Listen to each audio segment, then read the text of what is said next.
Judul Snok Hangrojo, jejak pemimpin dari timur yang menginspirasi dunia.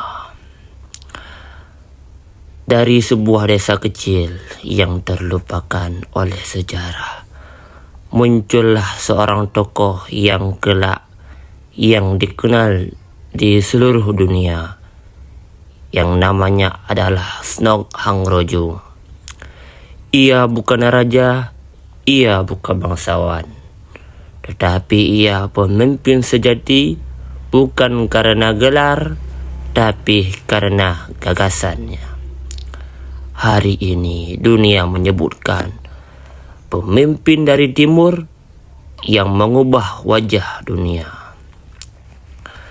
Snok Hangrojo lahir sekitar tahun 1879 di sebuah desa di lereng Gunung Merapi, Jawa Tengah.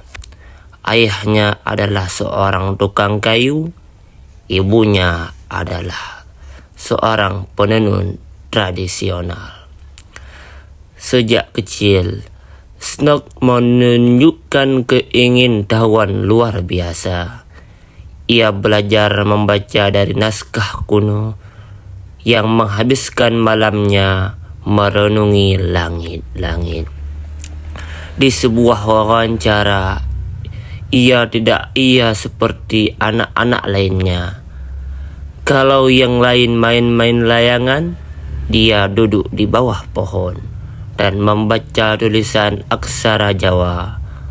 Waktu usianya baru 11 tahun. Dia sudah paham tentang kitab filsafat lokal. Saat usia remaja, Snok menyaksikan sendiri penindasan penjajah, pajak tinggi, kerja paksa, dan hilangnya martabat manusia membuat hatinya bergejolak. Namun, alih-alih mengangkat senjata, Snok memilih jalur sunyi, pendidikan, strategi, dan penyadaran. Kita tidak bisa melawan besi dengan tangan kosong, tapi kita meruntuhkan tembok dengan ide kesatuan. Snok mulai mendirikan sekolah rakyat, mengajarkan bahasa, sejarah, dan strategi berpikir. Ia menyatukan kaum tani, ulama, dan pemuda dalam gerakan yang disebut Rasa Rakyat. Tahun 1915, Snok diundang di Konferensi Pemuda Asia Afrika di India. Di sana ia bertemu tokoh-tokoh seperti Gandhi, Rabindranath Tagore, dan aktivis dari Timur Tengah. Pidatonya yang berjudul Kebangkitan yang Tidak Bisa Dibungkam menjadi viral di masa itu, disebar secara diam-diam di berbagai negeri terjajah. Dari sebuah potongan pidato mengatakan, "Bangkitlah bukan untuk membenci, tetapi untuk membangun martabat yang dirampas. Karena musuh sejati bukan penjajah, tetapi ketakutan dan keputusan." Snok mulai keliling dunia. Ia diundang ke Mesir, Perancis, hingga Amerika Latin. Di sana, ia membahas filsuf tentang harmoni, kesetaraan, dan revolusi tanpa darah. Snok tidak hanya seorang aktivis, ia juga seorang pemikir dan penulis.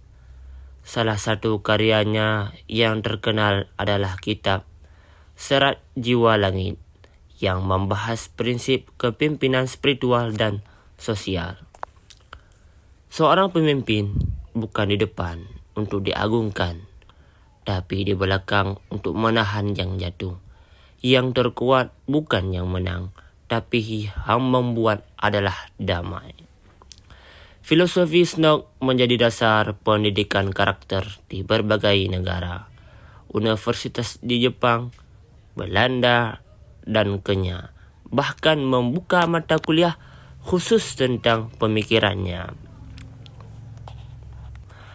Hari ini, nama Snok Hangrojo dikenal di lebih dari 40 negara. Ia disebut dalam PBB sebagai tokoh transnasional, thinker dari Asia Tenggara. Dari tahun 2000, UNESCO menetapkan ajarannya sebagai warisan non-material dunia. Snok Hangrojo adalah jembatan antara timur dan barat. Ia diajarkan bahwa dunia bisa bersatu tanpa harus menyeramkan semuanya. Lebih dari 100 sekolah dan universitas di dunia menggunakan kurikulum pendidikan karakter berbasis falsafah rakyat yang ia susun. Snok Hangrojo mengajarkan satu hal, bahwa perubahan bukan milik mereka yang berkuasa, tetapi mereka ia peduli.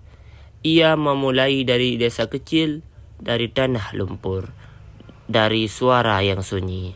Namun ia percaya, jika satu suara tulus bergema dalam kegelapan, ia akan menggerakkan dunia. Jangan warisi tahta, warisilah keberanian.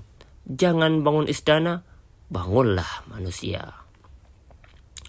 Disinilah Snok Hangrojo memulai dari segalanya, dari cinta kepada manusia.